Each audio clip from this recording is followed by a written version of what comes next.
Assalamualaikum dulur-dulur, ketemu lagi dengan saya Amin Rama 22. Salam persaudaraan kepada seluruh warga BSAT dan salam damai kepada seluruh pesilat Indonesia. Yang istilah sampean yang menjadi pendekar, sebetulnya pendekar itu pandai menyelesaikan suatu masalah.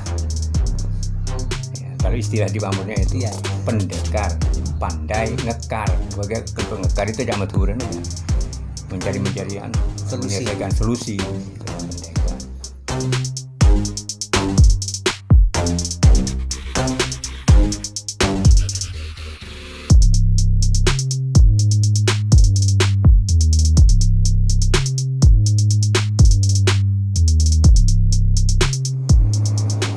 Semoga dulur-dulur semua kali ini dalam keadaan sehat walafiat, rezekinya lancar dan tetap dalam lindungan Allah Subhanahu wa taala. Amin ya rabbal alamin. Kali ini kita akan menyambangi salah satu padepokan pencaksilat asli Madura, yaitu Pamor. Jadi kita akan silaturahmi dengan pengurus Pamor yang ada di Madura dan akan kita kupas tuntas tentang Pamor mulai dari sejarah dan lain-lainnya. Oke lur, ikuti terus perjalanan saya dan jangan lupa di like, comment, dan subscribe tentunya. Mantap.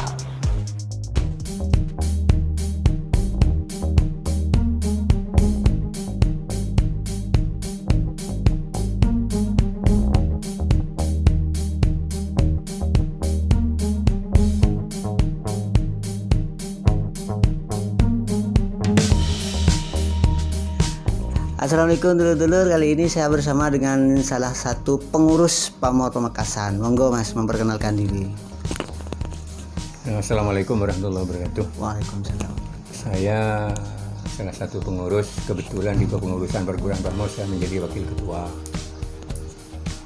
Saya juga merangkap sebagai koordinator pelatih. Asma Jawa? Saya bernama Samsul Arifin. Samsul Arifin. Iya. Gini Mas Samsul, pertama saya sedikit tertarik dengan perguruan Pamor dan seluk-beluk perguruan Pamor. Pertama yang saya pengen tanyakan adalah tentang sejarah atau apa yang melatar belakangi berdirinya Pamor, seperti itu. Sesuai dengan apa yang disampaikan oleh guru besar Pamor, yaitu Bapak Raden Hasan Habudin. Antara lain, pertama, di Madura itu tidak ada perguruan pencaksilat. Yang ada perguruan pencaksilat dari luar Madura. Di luar Madura. Antara lain, Perguruan Pencaksilat Melayu, Perguruan Pencaksilat Cimande,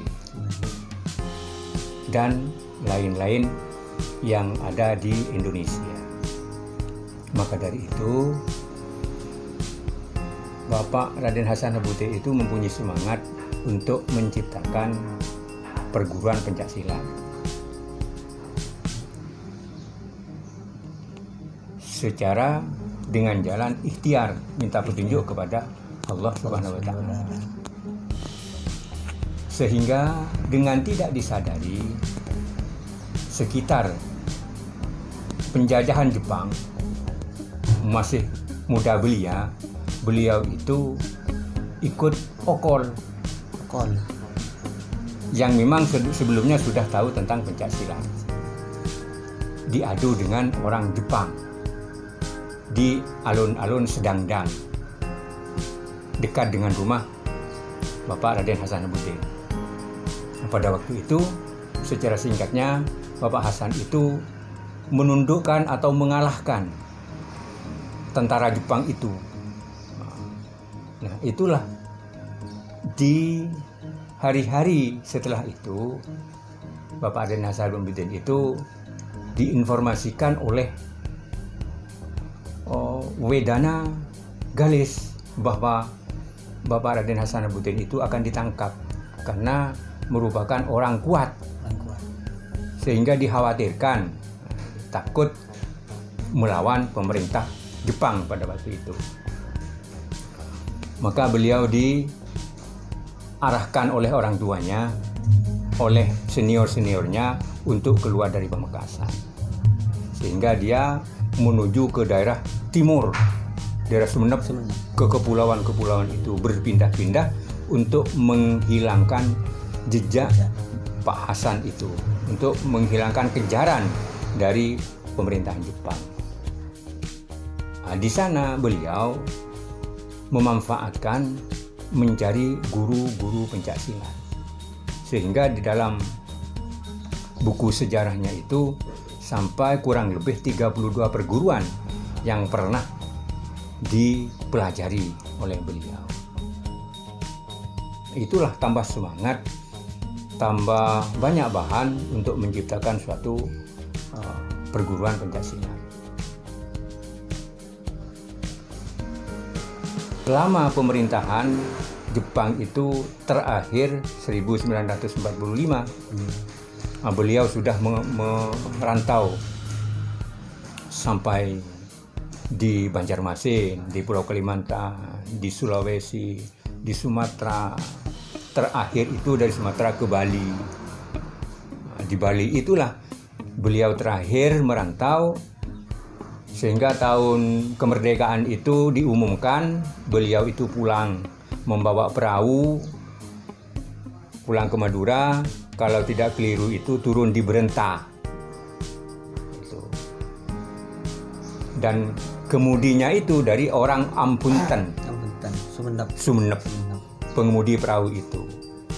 Nah, itulah beliau sampai di Pamekasan itu sudah merdeka, bebas dari kejaran Jepang. Selanjutnya beliau itu karena senior-senior beliau itu, paman-pamannya itu orang-orang yang banyak yang mengerti, kemudian diarahkan menjadi pegawai. Kemudian beliau diangkat menjadi guru. Nah, selain dari itu juga menciptakan pamor, singkatnya itu tanggal 31 Desember 1951 itu pamor diproklamirkan. Itu latar belakang sampai ke penciptaan pamor. Tujuannya menciptakan pamor itu untuk mempersatukan perguruan yang ada di Madura, karena pada waktu itu persaingannya tidak sehat, saling bermusuhan antara perguruan yang satu dengan yang lain.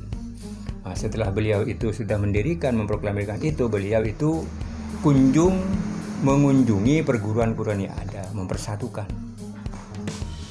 Alhamdulillah mengurangi antara permusuhan perguruan itu pada waktu itu sampai sekarang ini.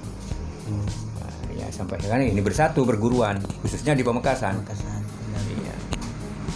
Dan juga beliau pernah menjadi pengurus IPSI Jakarta. Secara nasional itu pusat, pengurus IPSI pusat pada waktu masa mudanya itu. Terus pertanyaannya lagi tentang kalau latihan pamor itu untuk jadi pendekar atau untuk jadi pelatih itu berapa tahun latihannya? Kalau siswa pamor itu dari Nolban, itu masih belum tahu, masih belum latihan. Dari Nolban ke Sabuk Putih Polos itu selama 3 bulan.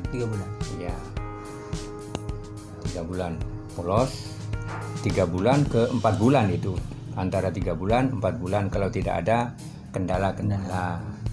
Kemudian dari Sabuk Putih ke Putih Strip Putih 4 bulan lagi. Ya, itu sesuai dengan materi yang ada di kurikulum pamor itu. Jadi dari Sabuk Putih ke Strip Putih, Putih Strip Putih 4 bulan, jadi sudah 8 bulan. Kemudian 4 bulan lagi naik lagi dari sabuk putih strip putih ke kuning strip putih. 4 bulan lagi dari kuning strip putih ke kuning strip kuning. Ya, berjenjang, jadi berjenjang 4 bulan. 4 bulan lagi dari kuning strip kuning itu ke merah strip kuning. 4 bulan lagi ke merah strip merah. 4 bulan lagi ke hijau strip merah. Kemudian 4 bulan lagi ke hijau strip hijau. Ini normalnya. Ya. Kemudian 4 bulan lagi ke biru strip hijau. Kemudian biru strip biru. Kemudian setelah biru strip biru ke hitam. Itu. Jadi tingkatan pelatih itu sabuknya apa? Kalau minimal sabuk merah strip kuning. Merah strip Ya, kuning. itu pelatih dalam pengawasan. Ya, peraga itu. Jadi ada yang mengawasi itu sabuk hijau, biru. Nah, kalau hitam itu sudah termasuk seniornya. Ya, hitam. Jadi tingkatan pelatih masih ada tingkatan-tingkatannya juga. Ada tingkatan-tingkatan. Yang istilah sampean yang menjadi pendekar, sebetulnya pendekar itu pandai menyelesaikan suatu masalah. Ya, kalau istilah di pamornya itu pendekar, pandai ngekar. Sebagai ngekar itu jamak turun ya. Mencari menyelesaikan solusi. Itulah pendekar. Ya, tergantung dari keaktifannya itu. Tidak usah diminta. Ya, sebab kependekaran itu memang sudah keahliannya itu. Tapi kalau di penca itu memang namanya, kalau ahli dalam pencaksilat itu namanya pendekar. Kalau dalam ahli bidang bangunan, insinyur namanya. Terakhir tentang Padepokan, Mas. Jadi kemarin itu saya dapat sedikit info kalau pamor memang asli Madura tapi Padepokannya ada di Jakarta seperti itu. Dan yang di Madura dijadikan museum. Info yang saya dapat seperti itu. Mohon informasi, saya pengen informasi yang jelas seperti itu. Iya, insya Allah kalau tidak keliru, Padepokan itu memang tetap di Pamekasan. Pusat pamornya itu dan kelahiran pamor itu di Pamekasan. Ya. Kemudian yang namanya Padepokan, tempat pusat latihan, itu tempat bertemunya suatu semua murid-murid dan pendekar-pendekar pamor ya di Padepokan Pamekasan. Karena ini memerlukan suatu pelayanan, maka sekitar bulan Oktober 2014, nah ini di sini mulai menerima murid pamor. Ya, sekitar bulan Oktober. Ya sekitar 10 Oktober inilah ya. 10 Oktober atau 14 Oktober itu. Diawali dengan cucunya guru besar yang berlatih di sini. Awalnya itu murid di Padepokan ini 8 orang, kemudian diikuti oleh teman-temannya, cucunya guru besar. Kemudian kaitannya dengan yang melayani tamu-tamu yang datang, ya anak angkatnya ini yang namanya Pak Abdul Qadir. Iya. Di sini diletakkan di sini ya untuk menerima tamu. Kemudian menelpon kepada siapa yang dekat, ke Pak Ion, kepada saya untuk memberikan pelayanan. Apa yang diperlukan oleh tamu tentang pamor. Selain dari tamu pribadi Bapak Abdul Qadir. Terus fungsi yang di Jakarta itu gimana? Jakarta ya itu termasuk salah satu dari cabang pamor yang ada di Indonesia, yang dimotori oleh putranya beliau, guru besar Bapak Raden Hasanuddin, yang namanya Bapak Samsul Arifin, dengan saudara-saudara sepupuannya, termasuk pelatihnya itu namanya Bapak Tulus. Bapak Tulus apa? Priyadi, Bapak Tulus Priyadi. Nah itulah pelatihnya, senior pelatih Bapak Tulus Priyadi itu yang melahirkan pesilat nasional dan internasional. Barusan tahun 2019 itu kan juara Asia Games di kriteria ganda putra, Ganda putra. di tunggal putra. Ya, di Asian Games itu, kalau ada keliru. Kemudian sebelum itu tahun 2018 SEA Games. Juga di tingkat SEA Games yang ada di Malaysia. Itu juara 2. Sampai sekarang pamor itu dalam bidang TGR-nya memang kalau di KI itu, kalau di Indonesia mungkin masih teratas itu. Dalam grafiknya teratas. Ya, demikian Berarti status di Pamor Jakarta itu. jadi secara tidak langsung kalau saya mencoba memahami bahwa padepokan yang ada di Jakarta adalah padepokan cabang tapi fungsinya untuk prestasi. Nah, untuk prestasi. Mengapa di sana terkenal? Nah, karena memang sekretariat dari Dewan Pimpinan Pusat ada di Jakarta. Ada di Jakarta. Dewan Pimpinan Pusat itu.